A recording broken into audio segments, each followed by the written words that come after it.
You guys, this video has sat on my computer for about 6 months and I couldn't figure out how to fix some audio issues with it. And I just recently figured out how to fix it. The solution was under my nose the whole time, but alas, it took me 6 months to figure it out. So I present to you an amazing conversation between myself and my friend Marshall McKinley, who is one of the most creative people I've ever known in my life. So I hope you guys enjoy. We're just going to get right into it. I'll do plenty of explaining and introducing him in the actual podcast. So here is Marshall McKinley.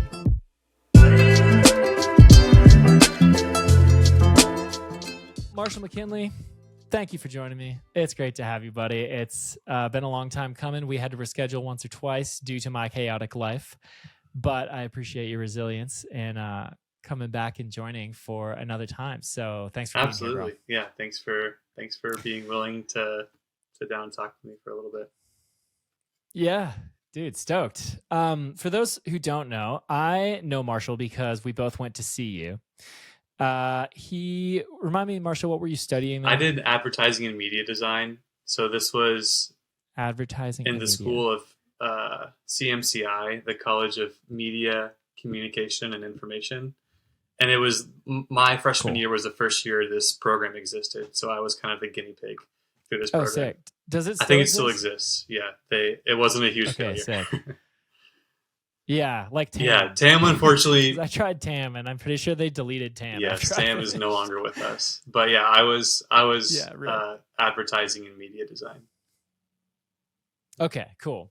Well, so anyway, me and Marshall, through probably some connections with Young Life, we bumped into each other, and I was kind of at the time messing around with photography and starting to just like kind of just do my own thing with it. And here comes Marshall, this like absolute savage who, since he was like, I don't know, when did you start taking pictures, Marshall? I with a DSLR with a camera, probably my sophomore year of high school. But it was like when I was in primary school that I had little point and shoot cameras and was taking pictures. So it has felt like I've always had a camera, with me. Yeah, forever. But yeah, you were kind of one of those people whose reputation preceded you a little bit. You had this cool thing of being kind of early to the Instagram game and being one of the first, or kind of being early into the posting artistic and crazy, like early 2000s vibey photos. And you had kind of amassed a good audience from doing that and from sort of just being yourself and posting amazing art on there. And so I probably knew a good bit more about your photography than I did you for a long time, because I think we only rubbed shoulders probably at a Young Life camp and then a few times. But I remember getting coffee with you at Alpine and just being like, hey, man, like you make some of the most insane pictures that I've ever seen. Can you just explain to me like what the heck, like how are you doing all of this? And I'm going to, in post-production, I'm going to kind of just leave like a scroll through probably of his website and some of his stuff on Instagram, which he's not super active on anymore because he's living life in Hungary these days and he's doing ministry. But initially we met through Artistry. So anyway, I guess I've gotten to have that conversation with you personally, Marshall, a few times, but if you could just give like a quick background onto like what kind of happened with your photography where you started sort of realizing how to use Photoshop, how to use these different tools, and then what was sort of this phenomenon that gave you all this traction on Instagram and kind of introduced you to this whole network of people. Yeah, it's great. Thanks for flattering me with all of your kind words. You're a badass, bro. It's not hard. No, it's very kind. Yeah, I think, like I mentioned, growing up, I loved having a camera with me and taking pictures when we do family vacations, or if I was in my room, I would arrange my stuffed animals in a cool way and take pictures of them as if they were coming to life. And so I feel like, I was always interested in taking pictures and always found it to be a fun way to spend time, but also just like express a sense of creativity or a desire to make beautiful things, which I didn't think I knew at the time what those things were, or what those like what that process was, but I just thought it was fun. And yeah, that was kind of always something that was there. I was interested in. And my freshman year of high school, we moved to Colorado. And so when I moved there, I didn't have friends there. I was a new kid at school. And around that same time, I got my first iPod Touch that had a camera on it, which was also very revolutionary. That's so sick. Yeah, those were so I was OG. taking lots of pictures on that, and all these apps were coming out where you could edit your pictures on your iPod to do crazy edits with high saturation and contrast and crazy colors and whatever. But I thought it was so fun to take pictures and edit them there on my iPod. And yeah, one of those apps was Instagram. And so at the time, it was kind of like an app where you could put a filter on a picture. And that was kind of how I saw it and all that I thought that it was. And then this is, do you have an estimation of what year this is? 2011, maybe 2011 or 2012. Yeah. That sounds right. Yeah. 2011 maybe. So I was using Instagram as one of these editing apps of taking pictures around Colorado and spending a lot of time doing that because it was a beautiful state moving from Mississippi, which no shade on Mississippi, but there's a lot more naturally in Colorado to offer that I was fascinated by. And so slowly found out that Instagram is more than just filter posting, but you're posting something on this platform that other people can see and other people can interact with. And I started to follow people that were making really, really cool pictures of these kind of like, I would maybe say conceptual or kind of artistic photography, where it would be, this apocalyptic scene of meteors coming and striking the earth, or this kind of fairy tale scene with castles and all this stuff. And so I started to follow these pages and ask them how they were doing this and find out the apps that they were using, and then learning how to do that myself. And through that, kind of making connections with these people online. And again, this is like very early into social media, internet, like connecting. And so it didn't even, at that time, it didn't even cross my mind as being weird, or like, it was just like, oh, this is, I don't know, like, this person's making cool pictures and they're telling me how to do it. And we're kind of making a friendship off of that, or like connecting off of that. And I think that just kind of snowballed into having some friends and people that I was kind of collaborating with on Instagram, where they would send me their picture and I would edit it. And I would send them one of my pictures and they would edit it. And then we'd both post each other's pictures. And in that way, we were kind of like, it was kind of like a shout out of the other person's page, or like saying, hey, this person took this picture and I'm editing it. And kind of followers would start to come because of that, which was also something very new and unaware of what that meant or what that was. But kind of begin.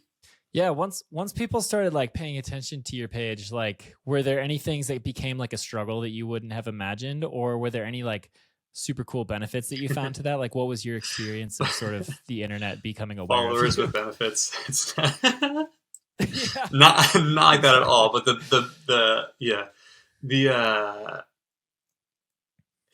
was a new thing, I think, for all of us that were kind of amassing any amounts of following. I think just generally, like, or back to the kind of creative side of this, or why I was doing that, I thought it was a really fun way of expressing, and there was a satisfaction in creating these images. And I think, now I've put words to, but before I say I'm an artist, I would say I just have a love and appreciation of beauty, and art flows out of that. And at that time, I had this iPod. I was getting these apps where I could edit pictures, and it was just a fun way to create these fun, images and almost worlds that I found beauty Yeah. in this new and foreign place, in this new state that I was moving to. So I could even dive more into like why that was not a coping mechanism, but like why it was something that I was finding a lot of satisfaction in that time of creating Yeah. these. Please Well, do.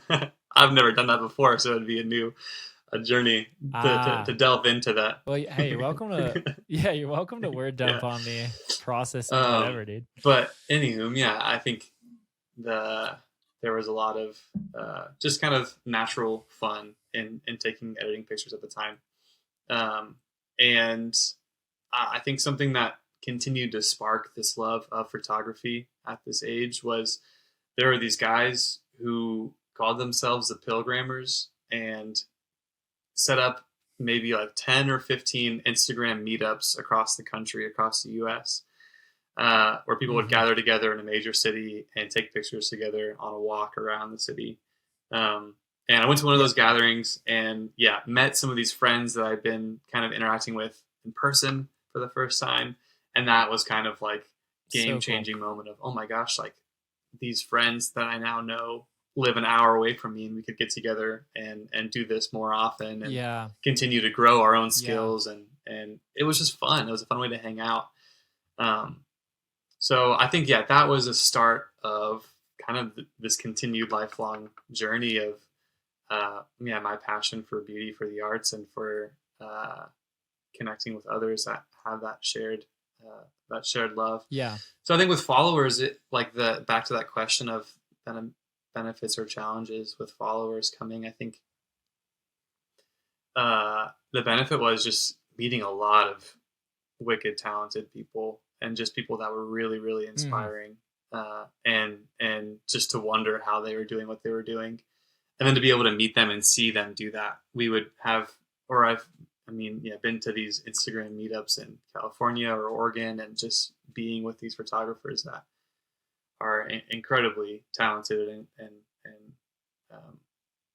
yeah, we're using techniques or styles that were kind of groundbreaking at the time.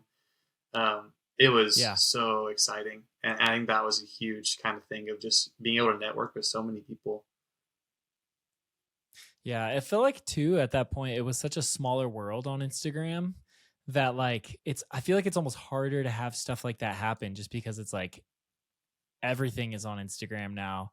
Whereas like it felt like there was such a like a well-defined circle of like these are the artistic photographer type people on Instagram, and it was like a manageable Yeah. number that like could kind of organize things, Yeah. you know. And it was almost like a special like infancy stage of Instagram that I think was really, I think people are now trying to find other like smaller platforms to like repeat that same thing because I think Instagram has just gotten like so big. But at that time it was almost like such a sweet spot where like there's still a ton of people you can connect Mhm. with. But yeah, like I remember that time being I was never a part of any of them, but I remember hearing about like a ton of meetups that were going on at that time and people getting together. And I think like it's anytime people who know each other from the internet get together in real life, I just think that's like a wild, like that's just a crazy thing to observe and to have impacting your Mhm. life. Mhm. Yeah, absolutely. And I mean, some of those people I still keep up with online, or I not don't see so much anymore, but used to see more often, and have legitimate friendships with. So yeah, but yeah, Yeah. I totally agree. In that time, there was kind of like a defined, tangible number of these are the people that are posting their kind of what felt like artwork on Instagram, and Yep. and that was kind of like the majority of Instagram felt like people wanting to be a bit more creative, and it wasn't so much of Mhm. just sharing your life. It was like, yeah, the kind of cool pictures that people uh, were taking, and it Yeah. wasn't so much of a like I'm sharing this to share things about my life, but like this is my kind of creative uh, outlet. Um, and that Yeah. was kind of, yeah, what it was, and it was almost like I think maybe the negative, back to this question again, negative side of followers coming. I think Sure. my I yeah, Instagram and followers, whatever, it has a certain um, weight in society now, or power. Um, uh, and so, yeah, I don't want talking about it to come across in whatever kind of bragging or selfish ways, which is kind of reasons why I've Totally. stopped on Instagram altogether. But at the time, like uh, getting followers and people finding your stuff was kind of Instagram driven. There was a thing called the popular page, which is now the discover page, where if you got a certain amount of likes in a certain amount of time, you would be on the discover page, which everyone's was the same on across Instagram, and so everyone would see a certain amount of pictures. And so there's a That's period of time true. where Yeah, I like forgot every time about I would that. post a picture, it would go on this page and like just would That's get so wild. Just gets yeah, so yeah. high. And so that like that period of time, um, maybe that was 2014 or something, was when I got basically the follower amount like that I have or had. Um, Sure. and I think in that time, it was kind of like it was holding me accountable to continue to take and upload pictures, which again, like it wasn't like I'm sharing things about my life on Instagram, but like this is my creative outlet. And now there's all these people that want to see my work, and they're not like saying, "Hey, you didn't post," or like begging for things, but it was this like when I would post, there was a lot of affirmation from it in comments and in likes, Yep. and so it was kind of like a some level of okay, like I want to keep posting and growing in this, and there's elements of health in that of like it was pushing me to collaborate more with different people and try new things, and um, really grateful for that aspect of it. At the same time, there was a level of like um, just consuming my time, or just like my desire to be seen and known and loved was coming through posting there and receiving that kind of affirmation and feedback. And Oh as a my high gosh. school Yeah. kid, like I was searching desperately for that, and that was a place that I was getting a lot. And so I think Hmm. there was some levels of just like depending on that kind of that the affirmation. Yeah. So I think yeah, there's a Well, journey with all of that's like the crazy part of social media is it's like just hacks your that. dopamine cycles, and like it's just like the most addicting thing in the world, and like you're powerless. It's like how your psychology Yeah, works, and it kind of hacks into that, and then yeah, it's really hard to manage yeah, that for sure, especially once you're very visible on the internet. I've just seen yeah, that be a factor for a yeah, lot of people. yeah. And yeah, I think like um, yeah, we don't have to center this conversation around Instagram, but I think it was like the launching point for me into connecting with others around the arts, and yeah, this Hmm. place to be able to share. But I think there was a sweet time like my first year of university and my senior year of high school, where it was like a weekly thing that I was getting together with this group of friends, and we'd meet and take pictures. And they became just a core kind of friend group in that time. Um, and we had a lot of fun together, and we would be taking pictures for a couple hours, but then we would yeah, spend a whole evening together, and that group would kind of grow as others in the area would be invited in, or they'd hear about us and ask to join us. And um, it shrunk as people moved or weren't interested anymore. But yeah, I think it was a really sweet time of connecting around a shared passion, and Yeah. it made photography kind of come naturally. Mm. Yeah, I was gonna ask if you have any like core memories that you sort of associate with that time frame of like kind of realizing like this is wild. I'm going to Washington and to all these places to meet these people. Like, are there any like moments that just felt like surreal in experiencing that? Um, I I think oh man, yeah. There's a lot of little memories here and there, um, but yeah, I think to that time in Oregon and Washington, uh, in a span of 1 or 2 years, I think I did 3 trips out there to hang out with a lot of these Instagram friends, and there was, yeah, one time that there was, I don't know, maybe 9 or 10 of us, um, Yeah. and just, yeah, bumming around together to these waterfalls and forests and beaches, and it was just like we were just exploring beautiful places, uh, Yeah. and all, yeah, we knew that we all had different styles in photography, and we were kind of giving space for that, and seeing, and like having windows into how that style is executed and thought about, and um, yeah, again, it just feels like wildly inspiring and encouraging in the craft. So those, yeah, those Oregon trips were really special.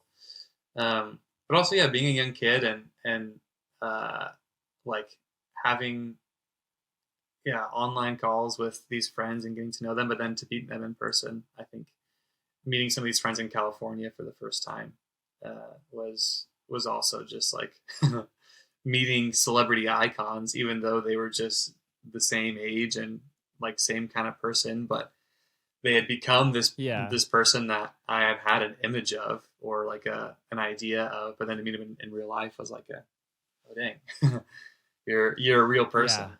So it's just like Yeah. being able to meet your idols in a way kind of feeling. I don't know. Yeah. Yeah, it's trippy. And that's like something Instagram really does to people is like you see the highlights of all their lives and all the coolest things they've accomplished and done. And so it's hard not to make a lot of people, especially those type of people that would go to like meetups like that, into these like quasi deity Hmm. people, because they just like make such epic stuff and seem to live such Hmm. adventurous lives. And a lot of them Hmm. do, you know. But I can imagine there's like a level of kind of like intimidation, and yeah, I could just imagine that would be cool and like also like, whoa, what's happening? Hmm. You know. Yeah. um so I'm curious, Marshall, like, so I think you were kind of hitting your waning point a little bit when like we last lived in the same state together and I had finished school. I moved off to Hawaii. And you had done that really cool photo shoot for Otterbox, did some really, really sweet work for them. Um, and then I think from there, you started really pursuing other means of expressing yourself creatively, and even just like other skill sets that you've developed since you've been in Hungary. I know you've been drawing and painting, and I think you've been writing a little bit. So I'm curious, like, just how you would describe your creative journey, sort of what you found interesting and what that, yeah, where that road has taken you in the last five Hmm. years. Yeah. Yeah. Fun question. Thanks. uh, Hmm. I think for me, going into university, I was wanting to study photography or something similar, but wanting to know also how to make money with it. And so I chose this advertising Yeah. and media design because it was okay how to maybe use photography and advertising. And then, yeah, through that, had some really uh, impactful classes, and just different creative projects that we were given. But um, yeah, classes like projection installation art, that we were making these pieces. We had, yeah, I had to make a documentary for that class. We had to make a performance piece where we were having to project something and then have people performing live as well. Which, yeah, I asked you and some others to be a part of, so you were in that project. But just having Yeah. some prompts and some projects where I had to try new mediums, or um, yeah, get outside this kind of realm of photography where I had grown in my art making, was, yeah, it was eye opening, because in some of those things I was able to express more of myself, like clearer than ever before, or even stronger than ever Yep. before. Um, and I think, yeah, for me in this journey of making art, it's been, yeah, wildly healing in myself to even put um, my own processing, or yeah, things that go on inside my head and my heart on a page or on a wall or on in words, and to be able to look at it and see it, um, and for others to be able to also see that. I'm a very strong feeler, and so to put my feelings into something Yes. tangible, um, I'm also very sensory, strong sensing feeling. Uh, Yep. to put some of these feelings to tangible things. Yeah, wildly healing, wildly exciting. And so I think I just found almost naturally through some of these classes and through other artists I was meeting that there was other ways to do this outside photography. Um, and so and like just communities of people kind of shifting and who I was spending my time with. And so I was in a place of I didn't have so many friends that were interested in just going out every weekend and taking pictures. So naturally, I stopped doing so many kind of portrait photo shoots and started moving into things like writing songs or drawing or projection stuff or whatever I can get my hands on. Again, it was kind of just like this desire for making beautiful things and immersing myself in beauty and whatever mediums came most naturally at the time is kind of how it expressed itself. And so in COVID 2020, it was a time of I wanted to be away from screens. And so after having calls during the day, I would go and sit in my sister's garden and draw a flower every day, just to kind of relax outside, get my mind outside of just kind of communicating through a screen, and just enjoy looking at flowers in beautiful spring Kentucky weather. And that started this process of getting really into drawing, which for me is just like I mainly like to draw what I'm observing, drawing from observation, which is just immersing myself in what I'm seeing and putting it on page. Yeah. And so I think my art has come through just times or mediums that have felt the most natural for that time or that situation. So it's developing and changing over time. But I'm definitely seeing how they all impact each other or help each other with years of background in photography to now move into things like drawing, painting with an understanding of composition or color or whatnot. It all bleeds together. Yeah, it does. Yeah. Something honestly I think about a lot with art, mostly because of marrying Gabrielle, my wife. Is she's like very much a beautiful things don't need to be observed to be beautiful type person. Like if you've seen that scene in Walter Mitty where the guy like intentionally doesn't take the picture of that mountain lion, or the mountain leopard or whatever it was, because he's like, some beautiful things don't, what is it, something about attention. Anyway, she kind of has this philosophy that like she loves to make beautiful things and she loves to witness beauty, but sometimes sharing it and having people view it almost takes away the value of it, or the meaning of it. Whereas I'm very extroverted and I share with everyone. I am like I'm a big talker. I'm very relational. When I make things, I like to make things with people. And so sharing things on Instagram, social media is like very appealing to me because I really love to see like where the world takes things and how things impact people. So I sort of see this like kind of continuum of how people approach, like, is art something that should just be solitary and you should just enjoy because it's beautiful and create because it's beautiful? Or is it beautiful because of how people react to it? I'm curious, like, as you've sort of experienced both of those extremes, just how you sort of think about, like, if you're sitting in a garden and you see a flower and you just want to draw it as beautifully as you possibly can, but you know that probably no one's ever going to see it. Like, how do you, does that feel more meaningful to you, or does just the meaning feel different in that for you?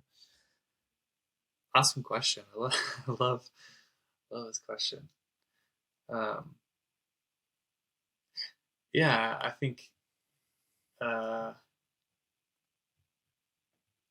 a lot of my love for the arts and things that I've made have been partly connected to the connecting with others piece, like the story of getting into photography through this Instagram community was definitely because of the people and the community that I was forming. And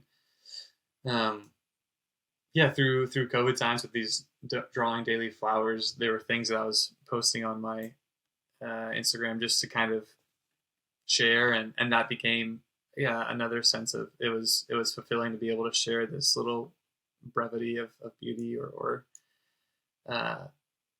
just picture with people. So I think, yeah, I would resonate with how you think about things as well, of Mm. seeing art and creating beauty as a way to uh, yeah, share that with other people and encourage and inspire others. I think that's a huge role of the artist, is to learn and to know how to inspire people, um, Yeah. inspire fellow artists and ourselves, but either people, also people that are not interested in the arts, is how can we inspire the general public. Um, but I also can completely see, understand, and love uh, Gabby's perspective of just uh, sometimes keeping certain things sacred can make the beauty be even more enhanced. Hmm. Or the Yeah. purity of something that is un kind of touched or shared or not.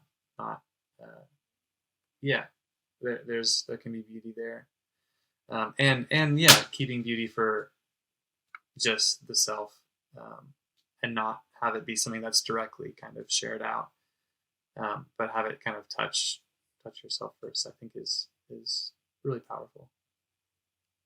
Yeah. So yes Yeah. and I yes. agree. I think it's somewhere. Yeah. I love that. I think, and it's very accurate to like what I've seen from you. Cause I think you were definitely one of the first people that I saw like collaborate in a way that was really compelling to me. And sort of the attention that you got wasn't necessarily like this flashy look at me style of attention. It was more like, I think just because of how open you were being and authentically you were sharing. Cause like your photography, it's not just like, hey, look at this beautiful thing. It's like your photography says something about you, especially your self portraits, which you were like really, um, you were just going ham on creating like really insane self portraits for a long time. And I think that was probably similar to the time that you were growing. And I think that was probably one of the big reasons that you grew, is like a lot of people just see you being vulnerable and just authentically expressing yourself. And I think there's something healing about that to a lot of people. Um, but yeah, and so I'm inspired by that extreme, but I'm also definitely inspired. Like when you were here last, you just flipping through your journal, showing me all the sketches you've been doing. Um, because that, in some ways, I think doing art in that capacity, where it's less about getting a ton of views and more about the process, it's like it's more of a healing thing just internally for you, to just pay attention to the world around you and to see things more clearly and to um, just find something beautiful and try to emulate it with a pen Mm, and paper in the most beautiful way you mm, can. um, that might be something that's really just more between you and God, and just between you and that beauty that you're encountering. It's, and there's something so cool about like the privacy of that and the intimacy mhm. of that. Do you have something like that? Do you have some kind of yeah, expression or art making practice that is kind of personal to you, or something that you don't often share? Now I'm making you now I'm Great making you question. share it. No, honestly, that's a great question. I appreciate it. I that is like more of, I would say like that's the side of me creatively that has to be more disciplined, because like I said, I'm very like Labrador retriever type person, and anything that I can share I will. I would say like my poetry, like I've had seasons where I go really deep into writing my own poetry, and that's more something that it's either for just me in my journal, or like if you're someone reading it, like you're really meant to hear it, because that's not something I've thought about like publishing some of it, but most of it has just been, it's somewhere in all the journals back behind me over there, and I think it's similar to what I was saying earlier, where it's just like it might be that the poem is more important to impact me as I'm writing it than the importance of writing the poem being to like go influence someone else because they read it. So yeah, honestly, I also didn't ever think about this type of thing until I started dating Gaps. She was the first person to ask me like basically this question of like, do you ever just make stuff just Mm, to make it? Like, do you ever not need to share things? And I was like, why would you do that? And she's someone that like really challenges me to take care of my interior world mm. like that, and to sometimes question when like I'm needing everything that I do in my life to be like validated or shared by like Mm. someone else. Shout out to Gabs. So What an all shout out to star. Gabs. She leveled me up big time. Yeah, That's for real. Um, so yeah, I mean, you've kind of spoken to this already a little bit, but what would you say is like the moment you find yourself in now creatively? Like what feels important to you now? And what aspirations do you have in this Mm, moment? Like, are there any big projects you want to undertake or mediums that you're thinking about getting mm, into? Or yeah, where are you at mhm. with all that? Yeah, you mentioned this sketchbook that I have, and yeah, it's this little black. It's this little black sketchbook that I So small.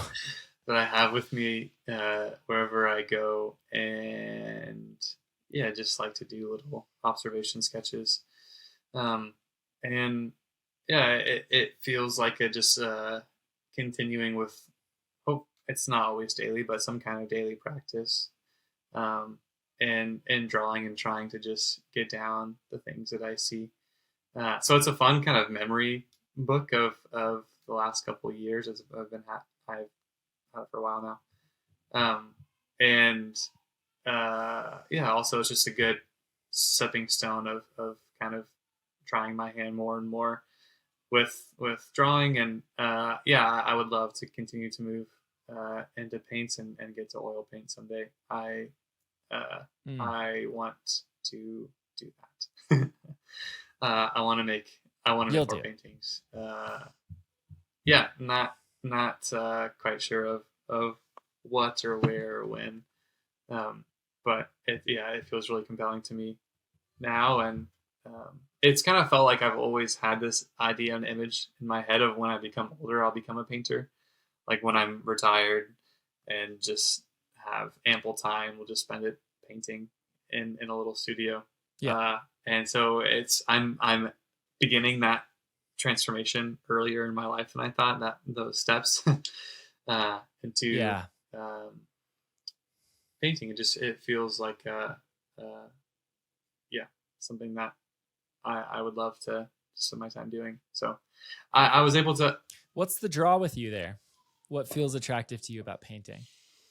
That's a great question, and I don't know if I could fully answer. Uh, it's Okay. just again strong feelers, just this desire of um, I've loved it when I've done it, and there's a deep satisfaction in one observing uh, beautiful paintings, uh, and two and creating my own and beginning to do that and try my hand. It's been yeah really satisfying, and I've seen it be also just a place for others to enjoy and yeah enjoy.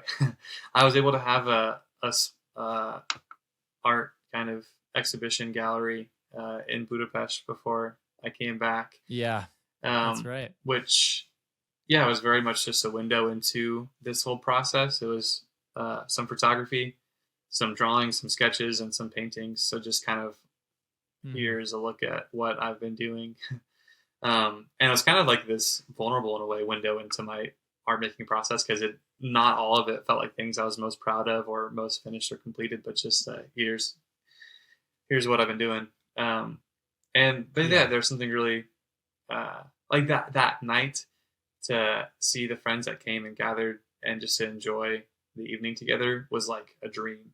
That kind of thing is a dream to me. Hmm. Just gathering together around art. How did all that come together? I'm curious. Cause like I'm sure like I'm one of these people, but I'm sure there's also going to be other people that are listening to this that are like, how do I take what I've been just making privately, whether that's painting, drawing, photography, all that, and create an event around it Mm-hmm. or create a space where I can like show that? Because I honestly think that's like a skill and an Mm-hmm. intuition you've had very like inherently that like not a lot of people have. I think a lot of people make stuff that they love and other than social media have no idea like what it would look like to share with people, especially in like a physical Mm-hmm. place. So like what did that look like getting that event set up Mm-hmm. in Yeah, Budapest? yeah. I think to what you said earlier, this idea of um, yeah, not all the things that we create should be shared, like what you're saying, your poems or some of these drawings. Like we don't need to share everything that we make as humans. there's a lot of our Yeah. own just self kind of processing or refining that it doesn't need to be put on display. But there are things that, yeah, we feel proud of, or we feel can be particularly kind of soul revealing, that can be an opportunity for, yeah, sharing of yourself, for the sake of putting light on it, and others seeing it, but also others can experience identifying with it, and kind of sharing in that moment of vulnerability, or just the passion of, I made this, I'm proud of it, I want to show people. So I think Yeah. I yeah, you kind of need to overlook it just being purely selfish, but I really enjoy sharing with people the things that I make, whether it's, yeah, photos in that time, or um, things I'm making now. I enjoy having this book with me, and I do pull it out and show people, just to say, hey, this is what I've been doing recently. Even though a lot of it is just like a Yeah. work in progress stuff, Yeah. it opens up conversations on things that I very much value, and Mhm. I don't expect people to be particularly interested in it or to talk about it too long, but it often feels like a sweet connection point. Um, and I Yeah. would love, and I love when other people share the things that they're passionate about and interested in. It's my, yeah, my favorite thing. Totally. Especially like there's something that feels almost more special about it when it's like a work in progress, where like the person doesn't knows that it's not the final destination for where they want to be with that skill, but it represents the best they can do, or the best they can express that in Yeah. the moment. Like there's something that feels like very authentic and raw about that. And even when you were sharing those drawings with me, like some of them are like really impressive, and some of them are like you had 10 minutes and you just did what you could. And like there's something that feels really endearing about that almost. And I think also as a creator just gives you more permission to just make bad stuff, Mm-hmm. to make Mm-hmm. stuff, or not bad stuff, but like Mm-hmm. messy Mm-hmm. stuff. Which you have inspired me on that topic. You had a write up or a video or of sorts of just making bad bad stuff, or just like getting a lot of Yeah. stuff out to be able to get to maybe a place that you do really appreciate, or there's value in stuff that might be viewed as bad, but it's Yep. just what comes out of you. So I think, yeah, like I share all that to say, like, um, I was able to do this gallery exhibition space because of a connection I had at the church I'm going to in Budapest. A friend Yep. saying, "Hey, like we have this featured artist every month. Um, yeah, you should be one of the artists one month." And I was just saying, "No, thank you." Like, just ask somebody else. It's okay. It's okay. And then eventually she said, "No, Yeah. like here's the person that runs the space. Like, just pick a month, and you can do it." Uh, She denied your yeah, denial. she's a baller. Shout out. So I think, That's awesome. but it's because she knew about what I've been doing. I had shown her kind of the process of my drawings, and been sharing her, yeah, my passions with it, and she had connections, and kind of set me up with this opportunity. And so I think, yeah, just for people that wonder, and myself wonder, about how to have opportunities like that, or to have things like this. I think for me, it was just being open and excited to share the things that I've been working on or make, with friends, and yeah, just seeing where that can take you with what connections you have. And yeah, it wasn't something that I was like aiming for or trying to do. It kind of just, the opportunity presented itself, and it was a great kind of Yeah. motivation and encouragement to keep making. Again, I think for me, it's really helpful to have these places of encouragement, accountability, and continuing to practice and make art. It's cool, man. I want to wrap up our time a little bit, because I gotta go and I want you to be able to get on with your day. But before we leave, this might be almost like too vague, but I have like a curiosity around just a more general view of what feels important to you right now, or what this season of your life is about. Because obviously you're doing full time ministry, and obviously like art is something that you really care deeply about, but are still doing. But even like in the midst of like you're doing ministry, is there a theme that feels like kind of a through line a little bit of what this year or these next couple of years? Because I know like you're kind of in the United States right now, but you'll be going back to Hungary in the next month or so, or maybe no, maybe it's a longer Yeah, time frame yeah. in a few months. Um, but yeah, I'm curious, like what feels like what's been sort of taking up the space in your mind of just like the purpose Mhm. for this time for you, and yeah, I'm just curious. It's great. Great question. Um,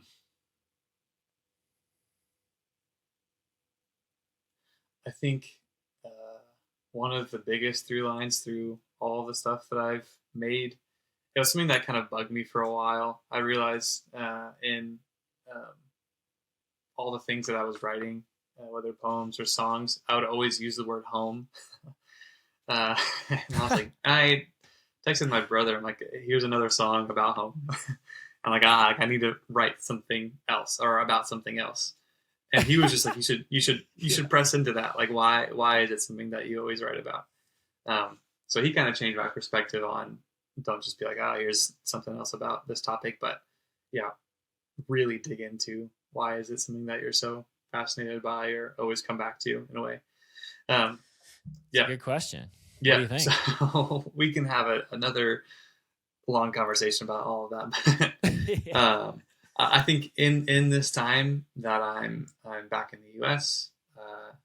And away from Budapest, that is feeling more and more like home. It's more of that Yeah. dynamic, and I think a kind of lifelong journey with God, kind of showing me who I am and who He is. Of um, how to uh, find places of beauty in the place that you are, and how longings for another place or another person uh, like are a part of us, and they'll never go away. We'll never not have a draw or desire for something that we don't currently have. I feel that has proven to be true, and I think it's just like this, Hmm. yearning that we have inside of us for, uh, this kind of eternal home and place of dwelling with God, and we have beautiful tastes and experiences of that uh, on earth, but we desire more of this fullness of peace and beauty and justice and belonging. So I think in this time I'm reminded a lot of that, and feeling this tension of, okay, really would love to be in Hungary, but also I really love being here with my family, um, and Yeah. and and pressing into how can I just soak up uh, time with my with my siblings, with my family, and be reminded of time growing up in Kentucky, and be reminded of things of childhood more, and tell stories of childhood, um, as a sense of just reminding myself who I am, where I've come from, um, uh, with the aim and the vision of carrying that with me as I go back to Hungary. Um, so Yep. it's a vague answer to a vague question, but I think this Yeah. this Yeah. I just wanted to pick your this brain on through that a little themes bit. of home, Um, and really trying to press into that while I'm in the place that I spent a lot of time in my life. it's Yeah, cool. It's cool, man.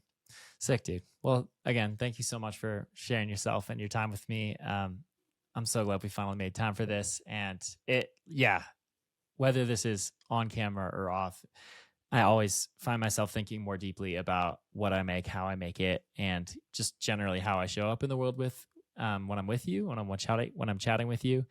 So, dude, just thanks for offering yourself here and in my life and everything. You're a legend. Thank you I so love you. much. Yeah, Thanks for absolutely. joining, man. Humbled by your words and grateful just to talk. And thanks for giving me space and great questions. I really appreciate it. Yeah, of course, bro. Yeah. Well, have a great day. Thanks, John. Love you, dude. Yeah. Cheers, buddy.